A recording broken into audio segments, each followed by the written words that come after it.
जब किसी देश की मौत आती है तो वो चीन की तरफ भागता है। मालदीव के राष्ट्रपति मोइज़ू की तुलना उस गीदड़ से की जा रही है जिसके बारे में हिंदी में बड़ा मशहूर मुहावरा है कि जब गीदड़ की मौत आती है तो वो शहर की तरफ भागता है। फर्क बस इतना है कि मालदीव के राष्ट्रपति मोइज़ू चीन की तरफ भागे हैं। मालदीव के राष्ट्रपति चीन के राष्ट्रपति शी जिनपिंग की गोद में जाकर बैठ गए हैं। मोइज़ू ने एंटी इंडिया प्रोपेगेंडा करके जिहादी मानसिकता के कब्जे में आकर भारत से दुश्मनी और उस चीन से दोस्ती कर ली है जहां उइगर मुसलमानों को अब जीने का भी अधिकार नहीं है। मोइज़ू मालदीव के कट्टरपंथियों के हाथों में खेल रहे हैं और उस चीन से दोस्ती गांठ रहे हैं जिसने उइगर प्रांत में मुसलमानों की मस्जिदों के गुंबद ही उड़वा दिए हैं।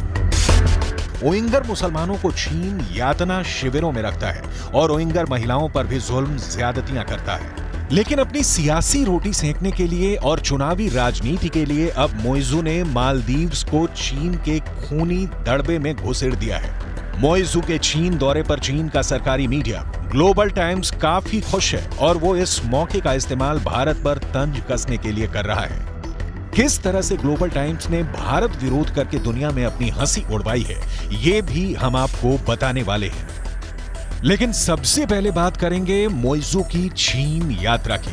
भारत के साथ चल रहे राजनयिक विवाद के बाद मालदीव के राष्ट्रपति मोहम्मद मोइज़ू ने चीनी राष्ट्रपति शी जिनपिंग से मुलाकात की है।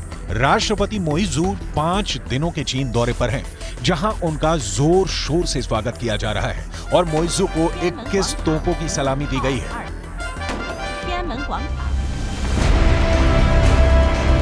चीन समर्थक माने जाने वाले मोइज़ू का चीन दौरा ऐसे वक्त में हो रहा है जब भारत के साथ मालदीव का राजनयिक विवाद चल रहा है। दरअसल मालदीव के कुछ मंत्रियों ने प्रधानमंत्री मोदी के खिलाफ आपत्तिजनक टिप्पणी की थी। मंत्रियों ने पीएम मोदी के लक्षद्वीप दौरे की तस्वीरों पर आपत्तिजनक ट्वीट किए थे। मालदीव के एक नेता जाहिर रमीज ने पीएम मोदी के ट्वीट के जवाब में लिखा था, अच्छा कदम है, लेकिन हमसे मुकाबला करने वाली बात भ्रम पैदा करती है। भारत के लोग इतने साफ कैसे हो सकते हैं? उनके कमरों से बराबर बदबू आती है, जो इस राह में बड़ी रुकावट है। मालदीव के नेताओं की इस तरह की टिप्पणी से भारी विवाद पैदा हुआ, जिसके बाद मालदीव सरकार ने खुद को नेताओं के बयान से अलग कर लिया और कहा कि ये उनके निजी विचार हैं। भारत में चल रहे बॉयकॉट मालदीव के ट्रेंड के बीच मोइज़ू ने चीन से अपील की है कि वो अधिक से अधिक चीनी पर्यटकों को मालदीव भेजें।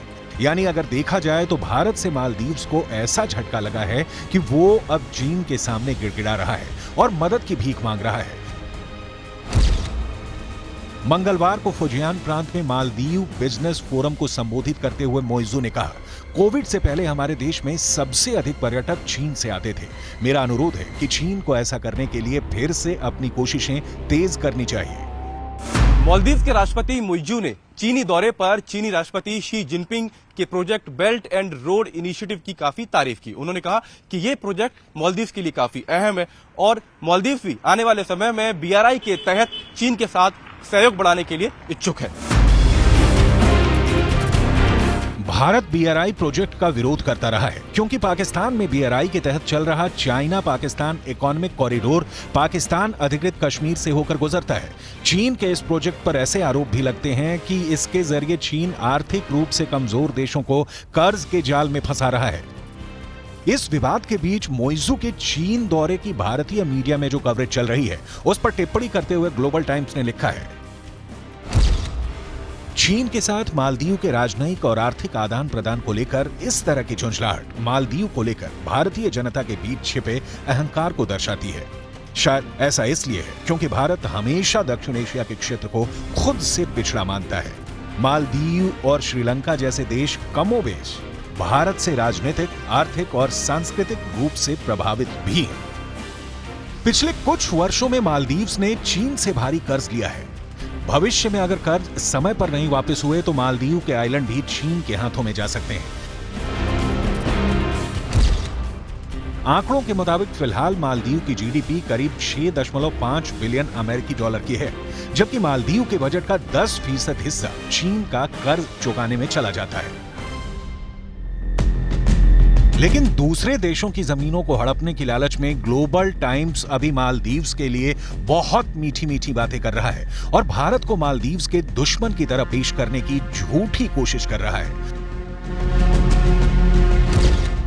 ग्लोबल टाइम्स आगे लिखता है, दूसरे देशों के साथ ऐसा व्यवहार करना मानो वो भारत के अधीन हो, एक विकृत मानसिकता है। दूसरे देशों के साथ मालदीव के सहयोग और कूटनीति में भारत के भू राजनीतिक हितों को प्राथमिकता देने का कोई कारण नहीं है। यह भारत का आंतरिक मामला नहीं है। ये एक स्वतंत्र संप्रभु देश के रूप में मालदीव को अपनी जरूरतों को ध्यान में रखते हुए अन्य देशों के साथ सहयोग करने का अधिकार है, खासकर उन देशों के साथ जो अधिक आर्थिक विकास के अवसर प्रदान कर सकते हैं, और चीन स्पष्ट रूप से अच्छे विकल्पों में से एक है।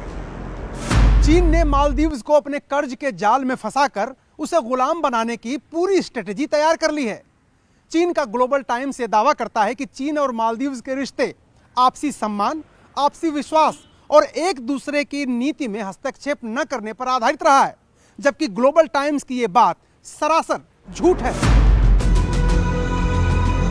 चीन हमेशा जिनके साथ डील करता है उन्हें बर्बाद करके छोड़ता है। भारत के साथ तनाव का चीन पूरा फायदा उठाना चाहता है। इसलिए मोइजू के समर्थन में चीन ने उनकी यात्रा को मालदीव के हितों से जुड़ा बताया है। लेकिन पूरी दुनिया जानती है कि अगर भारत के लोगों ने मालदीव से मुंह मोड़ लिया तो उसका बैंड बच जाएगा। लेकिन अभी ग्लोबल टाइम्स मालदीव्स को सब्ज-बाग दिखा रहा है।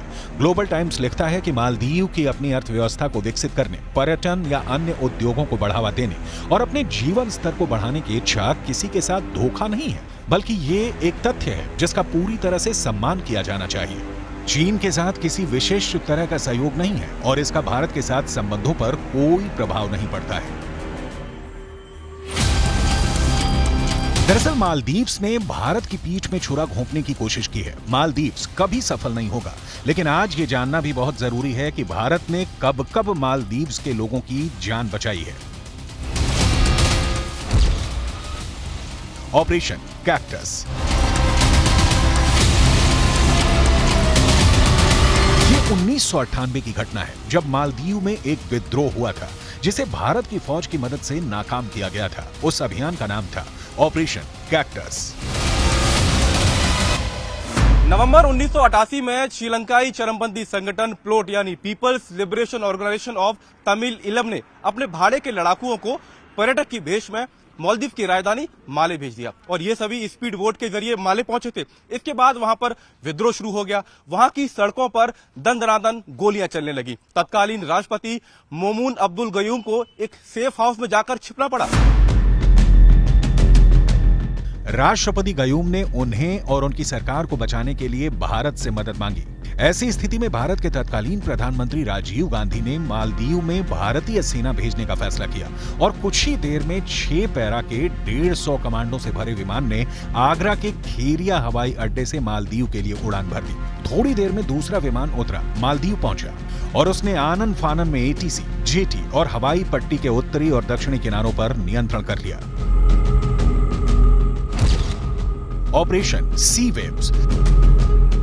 साल 2004 में एक सुनामी आई थी। मालदीव में भारी तबाही आई और इस मुश्किल समय में भारत मदद के लिए आगे आया और उसने ऑपरेशन सी वेव्स चलाया। भारत का तटरक्षक, डोर्नियर विमान और वायुसेना के 2 एवरोस विमान राहत सामग्री को लेकर 24 घंटे के अंदर यानी 27 दिसंबर को मालदीव पहुंचे। राहत अभियान जारी रहे, उसके लिए ये विमान मालदीव में ही रुके रहे। ऑपरेशन नीर। 4 दिसंबर 2014 को मालदीव की राजधानी माले में सबसे बड़े वाटर ट्रीटमेंट प्लांट में आग लग गई थी, जिसके बाद माले के करीब 1 लाख लोगों के सामने पीने के पानी का संकट खड़ा हो गया था। संयुक्त राष्ट्र संघ के मुताबिक मालदीव्स के पास अपनी स्थायी नदियां नहीं है जिससे वह पीने का पानी ले सके। वाटर ट्रीटमेंट प्लांट के जरिए ही वो पानी साफ करता है और उसे अपने नागरिकों तक पहुंचाता है। प्लांट के फिर से चालू होने तक पूरे शहर को हर रोज 100 टन पानी की जरूरत थी। इस मुश्किल वक्त में मालदीव की विदेश मंत्री दुनिया मोमून ने तत्कालीन भारतीय विदेश मंत्री सुषमा स्वराज को फोन किया और मदद मांगी। मालदीव के मदद के लिए भारत ने ऑपरेशन नीर चलाया।